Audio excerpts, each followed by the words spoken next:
Bonjour, bienvenue sur le plateau de l'internaute.com. Aujourd'hui, nous allons parler d'immobilier, de location immobilière, comment choisir le bon locataire, comment échapper, éviter les impayés.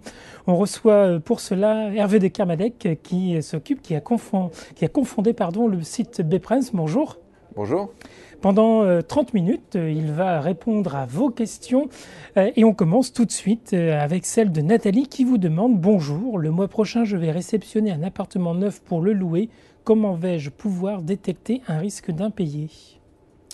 Alors, ce que je conseille à Nathalie tout d'abord, c'est donc elle va mettre une annonce immobilière sur son appartement. Donc, en fonction de la région où se trouve son appartement, elle va recevoir plus ou moins d'appels et en fonction du type d'appartement.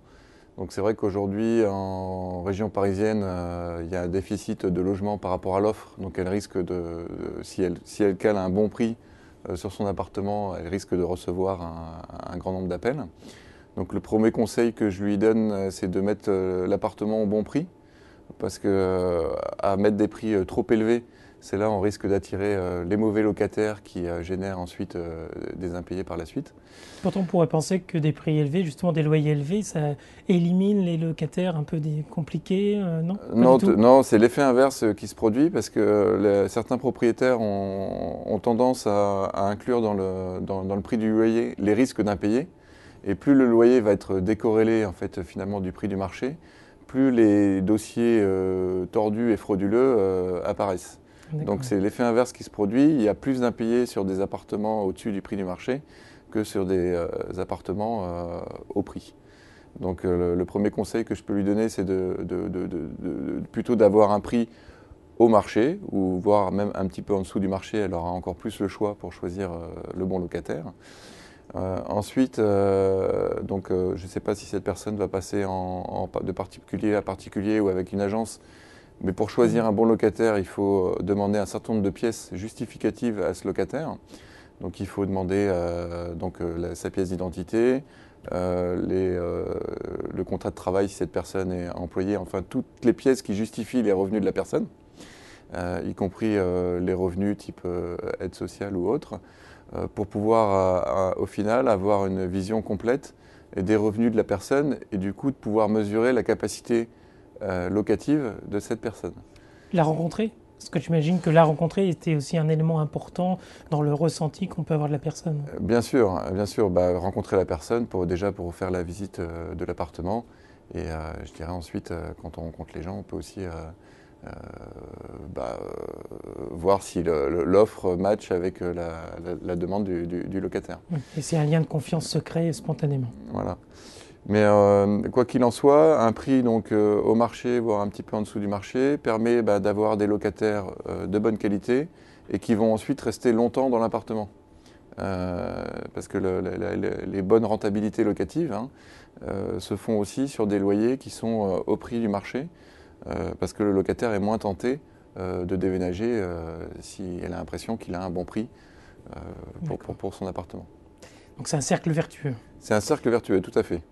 Question de Pierre, monsieur de Kermadec. Pour éviter un impayé, quel est le meilleur moyen de paiement pour les loyers? Le chèque, le virement ou le prélèvement? Bon, le prélèvement automatique est très certainement le meilleur moyen de collecter les fonds pour son loyer. Maintenant, c'est un moyen qui ne peut pas être imposé au locataire. Donc je dirais oui, c'est vrai que le prélèvement automatique présente plusieurs avantages. Le premier avantage, c'est d'être sûr de la date de paiement du loyer et on évite ainsi des décalages de paiement qui peut engendrer ensuite des impayés, parce que quelqu'un qui va avoir tendance à payer son loyer avec un mois de retard, c'est pas forcément bon signe. C'est une personne aussi qui va peut-être à un moment se trouver acculée sur ses dettes et qui va se retrouver en situation inconfortable de ne pas pouvoir payer le loyer. À l'inverse, pour un locataire qui se sait difficile en situation où son propriétaire peut avoir des doutes sur son sérieux, le fait de proposer de demander un prélèvement, c'est un gage de sécurité. Ça peut être considéré comme un gage de sécurité? Oui, c'est un gage de sécurité. Maintenant, ce n'est pas un moyen que vous pouvez imposer au locataire. Non, mais si le locataire le propose, le fait que ça vienne de la part du locataire, ça peut être un indice plutôt favorable pour le propriétaire? Tout à fait. Oui. Question de Noémie. Bonjour, sait-on s'il y a des périodes dans la durée du bail qui sont plus propices que d'autres aux impayés? Alors, est-ce qu'il y a Alors, il y a une période qui est plus propice, qui est liée aussi à la loi française, hein. On ne peut pas expulser une personne en période hivernale. Donc, je dirais que cette période est plus. Le locataire va être plus tenté de générer des impayés pendant cette trêve hivernale. D'accord. Donc c'est là où il faut être un peu plus regardant si on n'a pas reçu le loyer à la date prévue, de commencer un petit peu à se mettre en vigilance. Tout à fait. Et il faut réagir au bout de combien de temps? Bon, après, je dirais que c'est une relation, la relation entre un bailleur et un locataire, elle se construit dans la durée. Et puis, bon, il y a des locataires qui ont tendance à payer un petit peu en retard leur loyer, mais qui finalement s'avèrent d'être des bons payeurs sur le moyen terme. Donc, je dirais que il n'y a pas une recette magique, c'est plus en fonction de la relation qu'a le bailleur avec son locataire de réagir. Pour revenir un peu sur la question nous posait Pierre par rapport aux moyens de paiement, il y a la date qui est importante, la date à laquelle il est convenu de payer le loyer. Vous, quelle est votre recommandation par rapport à ces dates? Parce que forcément, il faut l'adapter à chaque situation. C'est pas forcément au premier du mois, c'est... Oui, tout à fait. Alors, c'est vrai que dans les entreprises, les salaires sont généralement versés en fin de mois, avec parfois un petit décalage au moment des week-ends ou des périodes avec des jours fériés. Donc, ma recommandation, c'est plutôt de caler une date de prélèvement après le paiement des salaires. Donc, ce serait plutôt en je dirais, début du mois d'après. D'accord, donc autour du 5, 10 maximum? Oui, plutôt autour du 3-4, je dirais. 3-4, Ouais. d'accord. Tout ça en vérifiant que la personne touche bien son salaire avant, bien sûr. Parce que Bien sûr, oui. si Ouais. le versement de salaire est d'ores et déjà au-delà de cette date, là, par contre, c'est sûr, il y a un impayé. Voilà, donc là, ça dépend bien entendu des entreprises, hein. Chaque entreprise a des politiques différentes, mais normalement, début du mois, fin de mois, début du mois d'après, le salaire est versé. On va poursuivre avec la question de Véronique et on a pas mal de questions. Elle illustre pas mal de questions autour des bonnes pratiques que peuvent avoir les propriétaires. Tout d'abord, donc la question de Véronique qui demande quelle part doit représenter un loyer et les charges locatives dans un budget mensuel pour éviter un impayé. Alors, ce qui se pratique dans la profession, c'est un tiers, donc le fameux un tiers des revenus doit représenter au maximum, enfin le loyer doit représenter au maximum un tiers des revenus du foyer. Ensuite, je dirais que ça varie en fonction des régions. Par exemple, en région parisienne, les loyers étant élevés, euh, il est communément accepté qu'on arrive à 40%, que le un tiers monte jusqu'à 40%. Donc c'est vraiment un indicateur à prendre avec des pincettes qui dépend de la localisation de l'appartement. Et statistiquement ou dans les chiffres, dans les comportements que vous pouvez voir vous, le fait de dépasser ces critères, c'est source effectivement réellement d'impayés ou la proportion est équivalente si on respecte bien ce tiers? Non, tout à fait, oui. Plus on va monter dans ce ratio, plus les risques d'impayés sont forts. À un moment, la personne va se retrouver, malgré elle, enfin le locataire, dans une situation inconfortable. Et là, il y a des risques d'impayés. Ensuite, certains bailleurs prennent des garanties, donc des garanties auprès d'assureurs, donc des garanties de loyer impayé. Et ils sont contraints par ces assureurs pour respecter certains ratios. Donc ça aussi, c'est à prendre en compte dans le dossier du locataire. Très bien. Alors Claude, vous avez écouté, puisqu'il nous dit je pratique toujours un prix au-dessous du marché. Donc il suit ce que vous nous avez indiqué tout à l'heure. Je prends toujours quelqu'un dont le salaire est en rapport avec le loyer, ni trop ni trop peu, de manière à éviter dans la majeure partie des cas un turnover trop important. Il nous dit qu'il privilégie un candidat qui a un intérêt particulier dans l'environnement de l'appartement. Il nous dit, n'est-ce pas une démarche vertueuse qui permet de limiter les impayés et des changements de locataires trop fréquents? Est-ce que ça aussi doit être un critère de s'assurer qu'il y a un attachement, on va dire, affectif de la personne à habiter dans le logement? Tout à fait, oui, je suis entièrement d'accord avec Claude. Donc ça va dans le sens de ce que je disais au début, d'avoir un prix de loyer, voire même un petit peu en dessous du marché, avec la personne qui va s'attacher à l'appartement parce qu'elle aura l'impression d'être, enfin, et elle aura raison, d'avoir un bon plan. Et quand on a un bon plan, on déménage moins fréquemment Et finalement, si on regarde sur le long terme, la rentabilité locative est meilleure. D'accord. Parce qu'on a moins de... Elle est meilleure sur quels critères? Elle est meilleure puisque vous avez moins de vacances locatives. Donc vous avez un taux de remplissage qui est plus important. Et puis vous avez diminué le risque d'impayé parce que cette personne, elle est motivée pour payer son loyer parce qu'elle sait que si elle ne le paye pas, elle risque de perdre l'appartement. Alors pourtant, les loyers augmentent. Il y a eu encore une dernière, tout récemment, Clameur qui a édité des chiffres de hausse de 2,2% des loyers. Donc, c'est pas vraiment la tendance de modérer la hausse des loyers. Oui, enfin, là, il y a quand même une stagnation sur le marché de la location. Les prix n'augmentent pas tant que ça. Après, moi qui suis au contact d'un grand nombre de bailleurs, il est clair que d'avoir des loyers raisonnables vont de pair finalement avec une meilleure rentabilité locative. D'accord. Alors c'est ce que Claude réagit justement. Il nous dit, Monsieur Kermadec, ne pensez-vous pas que la hausse annuelle des loyers est propice aux impayés? Ne vaut-il pas mieux se contenter d'ajuster le montant des charges? Oui, c'est un autre levier, mais finalement qui revient au même in fine pour le locataire. C'est toujours dans la logique d'essayer de...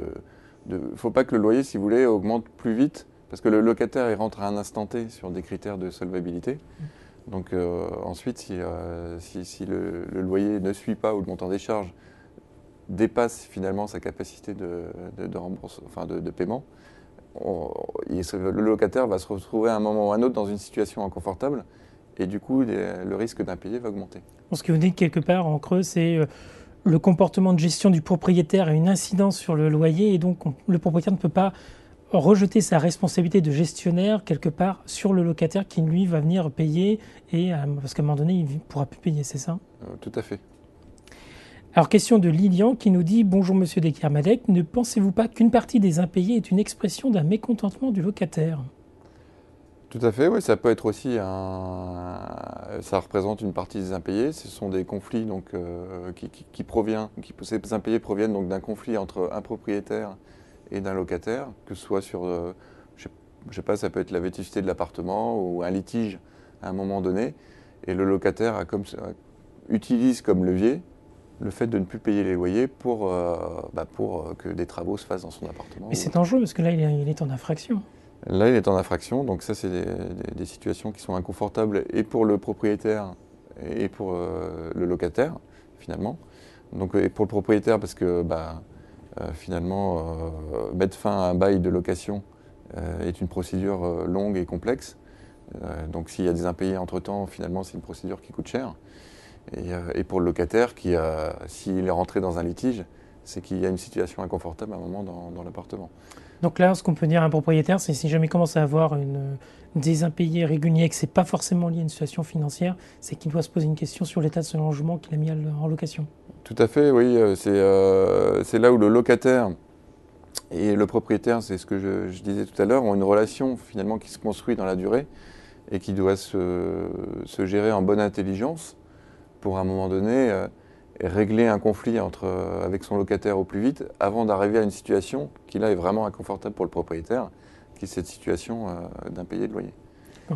Ce qui veut éventuellement dire pour un propriétaire qui loue en direct par exemple, qu'il faut réguler de temps en temps appeler son locataire, voir si tout se passe bien, discuter avec lui des éventuellement soucis qu'il peut rencontrer. Oui, il faut être en contact avec la personne qui habite chez soi régulièrement, je dirais une à deux fois par an, prendre des nouvelles de la personne de manière cordiale et puis et anticiper finalement soit des départs,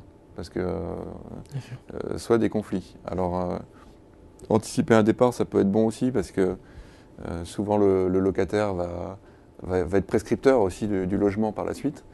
Donc ça permet de réduire aussi ces vacances locatives. Question de Ben. J'ai un retard dans le paiement de mon loyer. J'ai proposé un échéancier, ajouté un complément de 150 € à mon loyer. L'agence immobilière a refusé. En a-t-elle le droit? Que puis-je faire?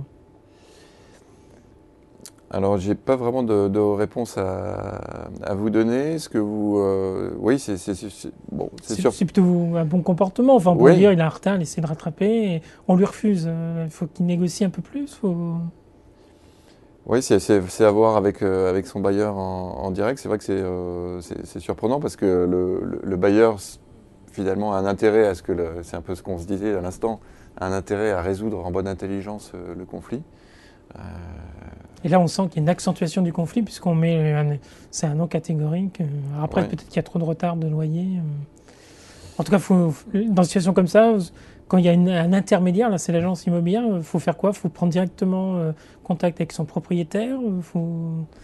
Oui, alors je ne sais pas si cette personne a rencontré l'agent, peut-être à prendre un rendez-vous physique avec l'agent pour essayer de dégrossir la situation et de s'expliquer en direct sur les raisons du retard et puis et les raisons aussi du fait que cette personne va pouvoir payer les loyers. Après, je ne sais pas, je ne connais pas la nature, mais peut-être que le propriétaire a donné aussi à la délégation de gestion à cet agent et que lui-même ne souhaite pas avoir de rapport en direct avec le locataire. Donc,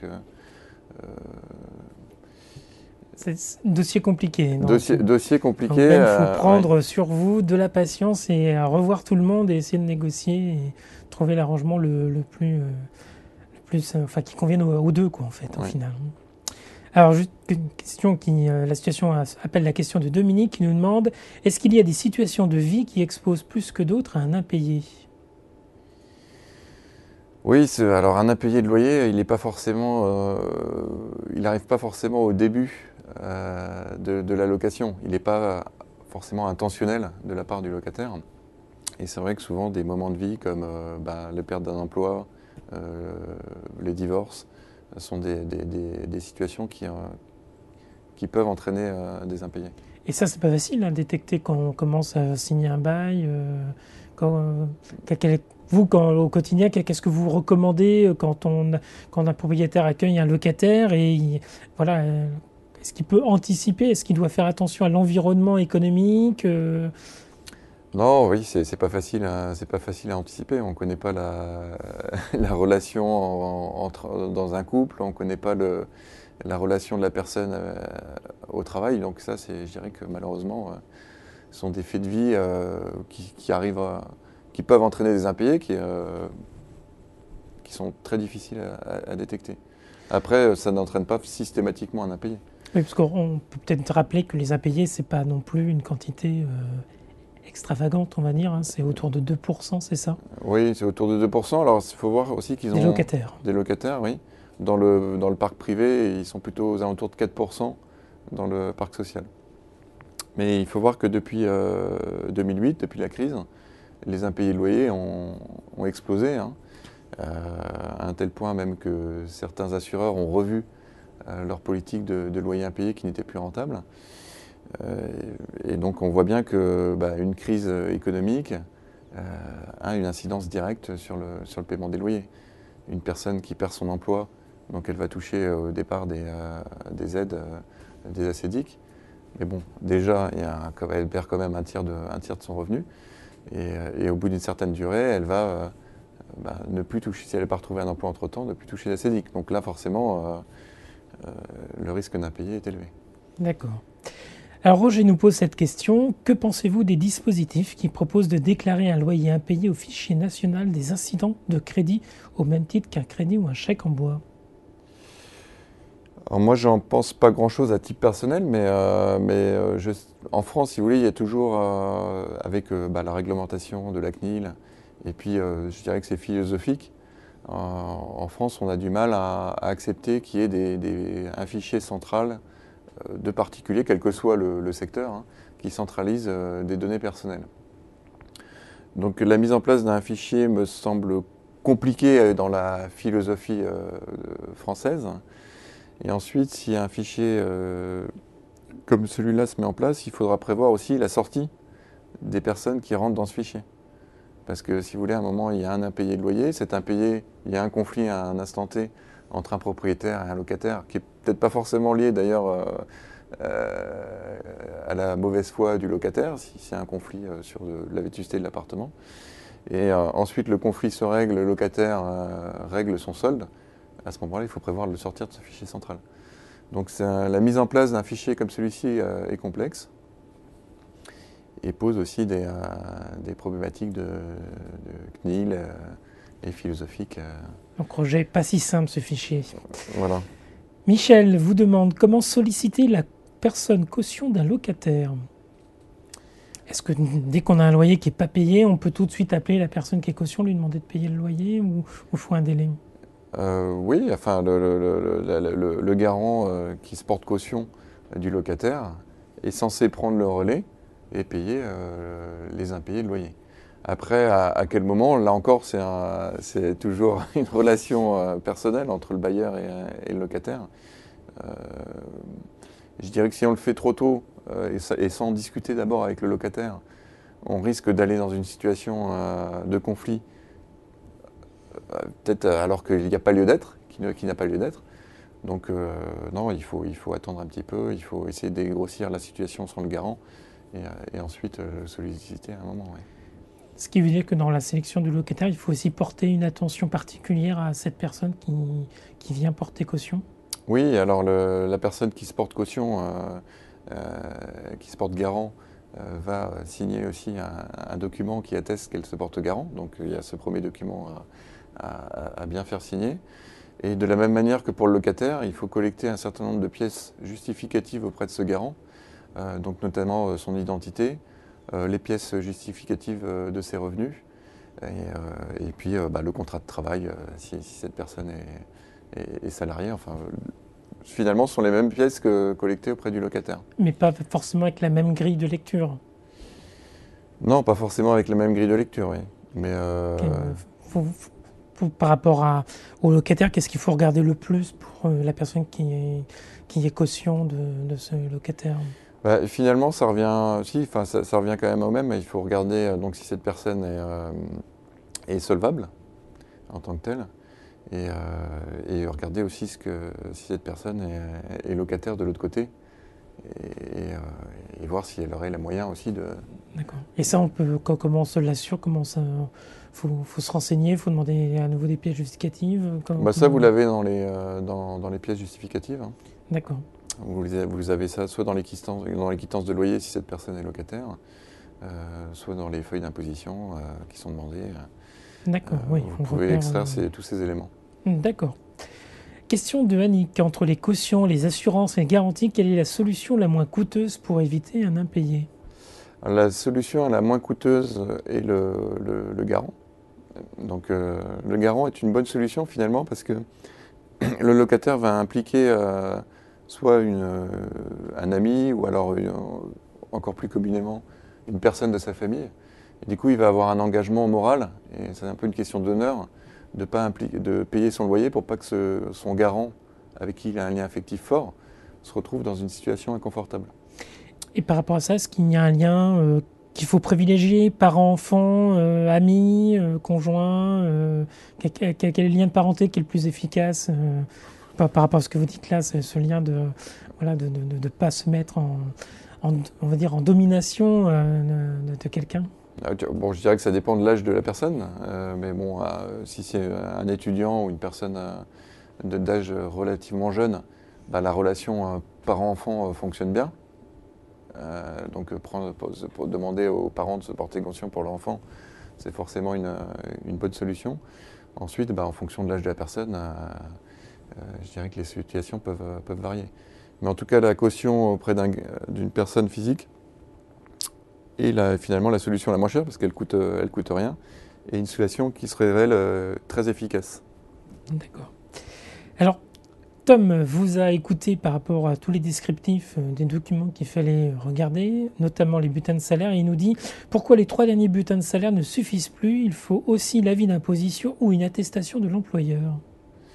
Alors oui, il faut l'attestation de l'employeur il faut voir que déjà une fiche de paye est relativement facile à falsifier.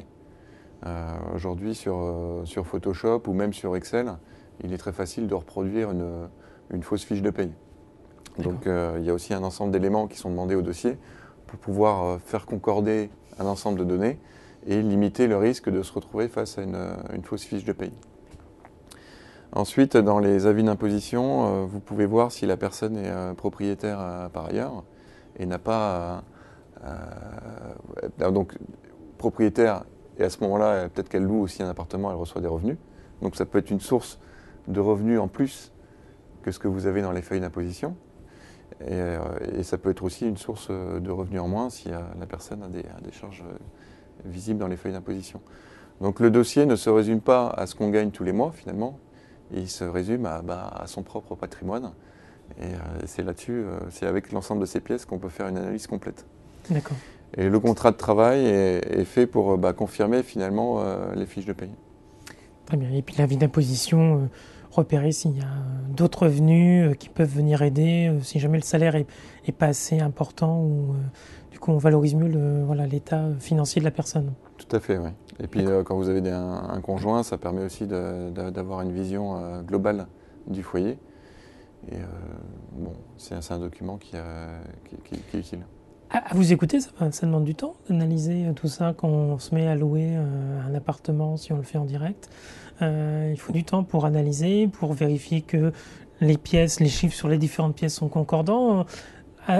Approximativement, raisonnablement, il faut compter combien de temps pour analyser un dossier, une demande comme ça, vérifier que les pièces soient correctes? Alors une fois que le dossier est complet et qu'on l'a réceptionné, donc déjà ce qui prend du temps, c'est de collecter les documents. D'ailleurs, je conseille aux locataires qui nous écoutent de se présenter auprès de leur bailleur avec un dossier propre, complet. Souvent, c'est un effet positif auprès des bailleurs, voire même de faire une petite fiche de synthèse sur A4 qui résume un peu sa situation. En reprenant les chiffres de ci, de là. Voilà, en reprenant les chiffres, en détaillant sa situation actuelle, qui sera sur le bail, est-ce qu'il y a un garant ou pas, le type de contrat de travail qu'on a, les revenus, pour se présenter auprès du bailleur avec un dossier complet. Ensuite, côté bailleur, c'est vrai que l'analyse prend du temps, elle varie en fonction de la complexité du dossier. C'est vrai qu'un dossier avec 3 colocataires et 3 garants, ça peut prendre plus d'1 heure de temps, 1 à 2 heures pour analyser le dossier. Donc il faut compter en moyenne, je dirais, 3 quarts d'heure pour analyser un dossier d'un locataire. Très bien. On va finir avec 2 questions. Elles portent sur des litiges. On va voir si on peut apporter des éclairages pour les résoudre. La première concerne Jean qui dit « J'ai mandaté une agence immobilière pour la location de mes appartements. J'ai 2 locataires qui n'ont pas payé leur loyer et qui ont quitté les lieux. L'agence est-elle responsable du choix des locataires? Sa responsabilité est-elle engagée? Est-ce qu'il y a des recours ?» Alors, tout dépend du contrat que cette personne avait, que Tom avait avec l'agence. Donc je ne sais pas si Tom avait souscrit une... Jean, excusez-moi. C'était tout à l'heure, pas de problème. Excusez-moi. Il faut voir si Jean avait souscrit une garantie de loyer impayé, auquel cas l'agent est responsable finalement des impayés et doit gérer le litige soit avec le courtier, soit avec la responsabilité civile si le dossier a été mal constitué au départ. Ensuite, si Jean n'avait pas souscrit de garantie de loyer impayé auprès de l'agent, il n'est pas forcément responsable. D'accord, donc là, l'agence peut être complètement étrangère à la situation et ne pas voir sa responsabilité engagée, quand bien même c'est elle qui aura sélectionné le locataire. Il faut voir si l'agent a bien fait son travail au départ, à savoir faire ce travail d'analyse des pièces justificatives qui sont demandées au locataire avant de rentrer dans l'appartement. Si tout ce travail-là a été bien fait, à ce moment-là, et que le bailleur n'a pas souscrit de garantie supplémentaire pour se prévenir des impayés, je dirais que c'est compliqué de se retourner auprès de l'agence. Si l'agence a respecté les critères de solvabilité habituels et cette phase d'analyse du dossier, compliqué de se retourner. Donc là, dans un premier temps, il faut faire de la conciliation avec l'agence immobilière, c'est ça? Après, parce que là, pour avoir accès au dossier, à un moment donné, l'agence immobilière va peut-être faire de la réticence. Oui, ça sera un indicateur en tout cas de bonne foi ou de mauvaise foi de l'agence. Et c'est vrai que si ça fait deux locataires coup sur coup qui ne payent pas les loyers, il y a peut-être un process à revoir du côté de l'agent dans sa sélection des locataires. Donc Jean, il faut essayer de reparler avec l'agence, voir si elle est de bonne foi et étudier le dossier, ou alors engager des choses un peu plus lourdes. Oui, alors revenir vers l'agent. Alors pour donner une solution concrète à Jean, il faut qu'il revienne auprès de son agent en demandant de lui ressortir le dossier qui avait été constitué au départ sur ce locataire. Si le dossier est incomplet et si les critères de solvabilité n'ont pas été respectés, là, Jean peut se retourner contre son agent. Si le tout avait été bien fait et bien respecté, malheureusement, ça va être compliqué. Ça va être compliqué. On va finir avec Muriel qui nous dit « Mon locataire ne paye plus les loyers depuis décembre dernier. J'ai contacté un huissier, mais il n'a pas répondu. Que faire? Puis-je résilier le bail et récupérer l'appartement pour mon usage ?» Oui, alors il faut engager une procédure judiciaire pour pouvoir casser le bail. Donc c'est des procédures qui mettent du temps. Il y a des avocats spécialisés dans ce type de procédure. Donc je l'invite à se rapprocher d'un avocat pour l'assister dans la procédure. Mais c'est peut-être pas la meilleure des solutions, parce que là, ce que vous me dites, ça va prendre du temps. Donc, elle a plutôt envie, vu sa question, de tourner la page et de passer à autre chose. Donc, ça veut dire qu'il faut on revient un peu au thème qu'on a évoqué tout au long de cette émission, c'est discuter avec son locataire et entretenir un lien de confiance. Tout à fait, oui. Alors, ça, c'est dans l'optique où le locataire a décidé de ne plus payer son loyer. Donc là, ça fait décembre. Donc janvier, février, je pense qu'il y a encore des solutions à trouver avec cette personne. Vous discutez pour connaître la nature de l'impayé. La nature de l'impayé, essayer de trouver une solution. Et puis, voilà, c'est vrai que si le locataire a décidé de ne plus payer du tout les loyers, la situation est difficile. Oui. Est-ce qu'il y a des choses auxquelles on ne pense pas toujours et qui peuvent être des éléments clés pour repérer, choisir un locataire ? Non, choisir un locataire, c'est vrai que c'est une chose qui nécessite un travail donc, de collecte de pièces justificatives. Donc il faut vraiment être intransigeant sur cette partie-là. C'est de récupérer les pièces tout en restant dans la légalité. Il y a des pièces qu'on n'a pas le droit de demander, type des relevés de compte bancaire. Enfin, il y a toute une liste de pièces qu'on ne peut pas demander. Et faire ce travail d'analyse et de recalculer finalement la solvabilité du candidat locataire. Parce qu'un candidat locataire, parfois, parce qu'il est dans une situation inconfortable ou parce qu'il veut absolument l'appartement, il ne va pas se mettre dans une situation de calcul de solvabilité. Et du coup, malgré lui, il va se mettre dans une situation inconfortable qui va pouvoir entraîner des impayés. Donc il faut que le propriétaire, au-delà de la rencontre du locataire, de la visite de l'appartement, s'attache à avoir un dossier complet et prenne du temps pour faire cette analyse de la solvabilité de son locataire. Ouais, on a vu que c'est à peu près 1 heure, une heure d'analyse, mais pour 3 ans de location. Voilà, c'est 1 heure d'analyse, mais il y a aussi cette phase de collecte des dossiers, parce que parfois vous vous retrouvez avec des candidats locataires qui se présentent avec un dossier incomplet et qui vont traîner avant de vous fournir les autres pièces justificatives. Et d'ailleurs, c'est jamais très bon signe quand vous demandez à une personne de vous apporter des pièces et finalement elle traîne, elle ne vous apporte pas. Elle vous dit « Ah oui, la prochaine fois, au prochain rendez-vous ». Et finalement, vous êtes pressé de signer le bail. Vous signez sans faire cette analyse et qui finalement peut entraîner des impayés par la suite. Donc c'est une alerte, on retient bien ça. C'est parmi les critères qui... on va dire objectif dans la sélection du locataire, c'est si le dossier n'est pas bien ficelé d'entrée ou si on peut toujours oublier un document, mais que ça traîne pour apporter ce document qui manque, c'est que voilà, il y a peut-être un souci à venir. Merci beaucoup Hervé de Kermadec d'avoir répondu aux questions de nos lecteurs. Merci de nous avoir suivis. Merci à Yari, Steve, Guillaume, Florent qui étaient à la technique. On se retrouve bientôt sur l'internaute.com pour d'autres questions autour de vos finances personnelles.